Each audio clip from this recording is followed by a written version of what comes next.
सैजनको बुट्टा यस्तो हुन्छ। सैजनको बुट्टा यो औषधि हुन्छ भन्छन्। दाँत पनि घोर्छन् यसले, दाँत घोटेपछि राम्रो हुन्छ। अनि यसको दाना पनि हुन्छ। दाना तिनै हुन्। फलेको दाना तिनै हुन्। कोही काला भएका छन्, कोही हरिया छन्। यो सैजनको बुटो, पात यस्तो हुन्छ सैजनको। सैजन नचिनेकाले राम्ररी हेर्नु होला है।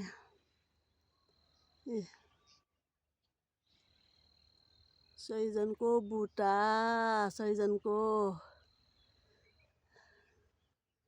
सैजनको बुट्टा यो औषधि पनि हुन्छ सैजनको।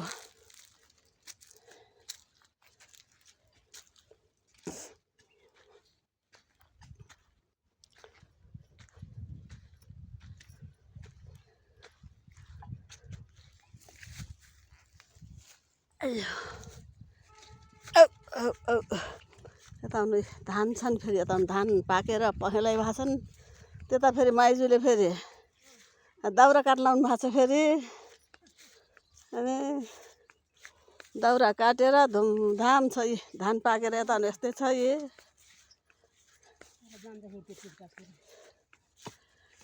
धान पाकेर पहेँलै छ। यो गणेशपुरको गाउँमा, गणेशपुरको गाउँ घोराइदेखि अलि वर पर्छ।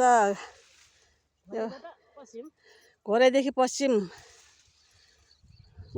कति ठुलो फाँट छ, जता कतै धान छ। माइजू भाइ पुग्यो? पुग्दैछ। कति गराउनु भयो दाउरा? काट्दैछु के हो। कति हुन्छ? खै यता हेर्नुहोस् त एकखेरा। मलाई भाइरल बनाउन लागिहाल्छ। भाइरल भएर फेरि दाउरा काटेको बोलाउलान् फेरि दाउरा काट्ने ठाउँमा फेरि। यहाँ त खनेर दाउरा काट्छन् नि। फेरि हाम्रो ठाउँमा त फेरि कोदालाले खनेर दाउरा काट्छन्। अन्त बन्चराले तिर्छन्, अनि खुर्पाले काट्छन्। हाम्रो ठाउँमा फेरि बन्चराले कोदालोले खन्छन् दाउरा। यस्तो छ यहाँको चलन। यता जङ्गल, यो जङ्गलमा फेरि च्याउ हुन्छ। बर्खामा फेरि यति च्याउ खान्छन् यहाँका मान्छेले फेरि।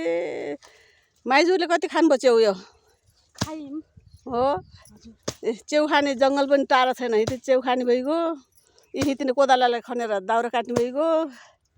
ल बाई, आजलाई यति नै है। अब अर्को भिडियोमा फेरि अरू बाँकी कुरा राख्नेछु। इन्तजारमा बस्नु होला हजुर दाजुभाइ दिदीबहिनीहरू। बाई।